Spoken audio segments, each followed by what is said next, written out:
तो भारत की टैक्स व्यवस्था में एक बहुत बड़ा बदलाव होने जा रहा है, जिसे कई लोग जीएसटी 2.0 कह रहे हैं। और ये एक ऐसा बदलाव है जिसका असर लगभग हर उस चीज की कीमत पर पड़ेगा जो हम और आप खरीदते हैं।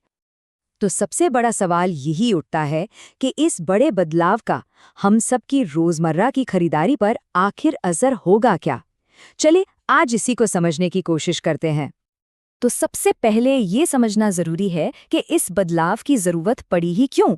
आखिर पुराने जीएसटी में ऐसी क्या दिक्कत थी? याद है जब 2017 में जीएसटी आया था? वादा बहुत बड़ा था। भारत की जो इतनी उलझी हुई टैक्स की दुनिया थी, उसे एकदम आसान बना देना। एक राष्ट्र एक कर का नारा भी दिया गया था। मकसद यही था कि बिजनेस करना, सामान खरीदना बेचना, सब कुछ एकदम सिंपल हो जाए। लेकिन असलियत में हुआ क्या? सिस्टम सिंपल होने के बजाय और भी कॉम्प्लिकेटेड हो गया।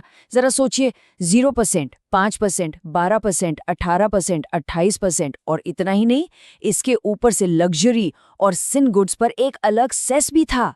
अब इतने सारे स्लैब्स के चक्कर में क्या कारोबारी, क्या आम ग्राहक सब कंफ्यूज्ड हो गए थे। और शिकायतें भी चारों तरफ से यही आ रही थीं कि भाई ये सिस्टम तो बहुत ही कंफ्यूजिंग है, बिजनेस फ्रेंडली तो बिल्कुल नहीं है जैसा दावा किया गया था। इतने सारे रेट्स की वजह से हिसाब किताब रखना, नियमों को फॉलो करना और ये पता लगाना कि किसी चीज़ की असल लागत क्या होगी, सब कुछ बहुत मुश्किल हो गया था। तो इन्हीं सब परेशानियों का हल निकालने के लिए सितंबर 2025 में आया है ये नया और उम्मीद है कि आसान जीएसटी।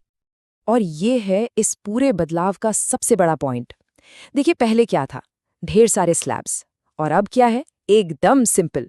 जो 5, 12, 18, 28% वाले इतने सारे रेट्स थे, उन्हें हटाकर अब मोटे तौर पर सिर्फ 3 रेट्स रखे गए हैं, 5%, 18% और एक 40% वाला रेट जो लग्जरी और सिन गुड्स के लिए है। मतलब कॉम्प्लिकेशन को सीधा सीधा कम कर दिया गया है। तो अब सवाल ये है कि इन नए स्लैब्स में क्या क्या आएगा? देखिए, जो रोज़मर्रा की ज़रूरी चीज़ें हैं, जैसे ताज़ी सब्जियां, दूध, उन पर कोई टैक्स नहीं, मतलब 0%। फिर आते हैं 5% वाले स्लैब पर, जिसमें पैकेट वाले फूड आइटम्स, दवाइयाँ, स्कूल की किताबें जैसी चीज़ें हैं। सबसे बड़ा स्लैब है 18% का, जिसमें लगभग सब कुछ आ जाएगा, इलेक्ट्रॉनिक्स, मोबाइल फ़ोन, रेस्टोरेंट में खाना, ये सब। और आखिर में है 40% वाला स्लैब। ये खास तौर पर तंबाकू, महंगी गाड़ियां और कोल्ड ड्रिंक्स जैसी चीज़ों के लिए है। और देखिए, ये कहानी सिर्फ नए रेट्स की नहीं है, इसके अलावा भी बहुत कुछ बदला है। पूरी प्रोसेस को आसान बनाया जा रहा है। जैसे अब कागजी कार्रवाई कम हो जाएगी, क्योंकि डिजिटल सिस्टम में पहले से भरे हुए टैक्स रिटर्न मिलेंगे। छोटे कारोबारियों और एक्सपोर्टर्स के लिए अच्छी खबर ये है कि उन्हें रिफंड जल्दी मिलेगा, जिससे उनके हाथ में पैसा रहेगा। और एमएसएमईज यानी छोटे उद्योगों के लिए रजिस्ट्रेशन और फाइलिंग के नियम भी पहले से कहीं ज्यादा सरल कर दिए गए हैं। चलिए अब आते हैं सबसे जरूरी सवाल पर। इस पूरे बदलाव से आखिर किसे फायदा होगा और किसे नुकसान? मतलब असल में इसका असर कहाँ कहाँ पड़ने वाला है? एक सीधा साधा उदाहरण लेते हैं। मान लीजिए कोई 20,000 रुपए का फ्रिज खरीदने जा रहा है। पुराने सिस्टम में इस पर 28% जीएसटी लगता था, लेकिन अब ये आ गया है 18% के स्लैब में। सीधा सीधा मतलब ये हुआ कि अब उसी फ्रिज पर लगभग 2,000 रुपए कम लगेंगे। ये एक आम परिवार के बजट के लिए वाकई एक बड़ी राहत है। लेकिन सिक्के का दूसरा पहलू भी है। अब मान लीजिए कोई 40 लाख की लग्जरी कार खरीद रहा है। पहले इस पर 28% टैक्स लगता था, जो अब बढ़कर सीधा 40% हो गया है। इसका मतलब उस कार की कीमत पर करीब करीब 4,80,000 रुपए का टैक्स और बढ़ जाएगा। तो साफ है कि ये नया सिस्टम कहीं राहत दे रहा है तो कहीं जेब पर बोझ भी बढ़ा रहा है। तो अगर हम देखें कि इस खेल में विनर कौन कौन है, तो सबसे पहले आते हैं आम घर परिवार, जिनके लिए रोजमर्रा का सामान और घरेलू चीजें सस्ती हो जाएंगी।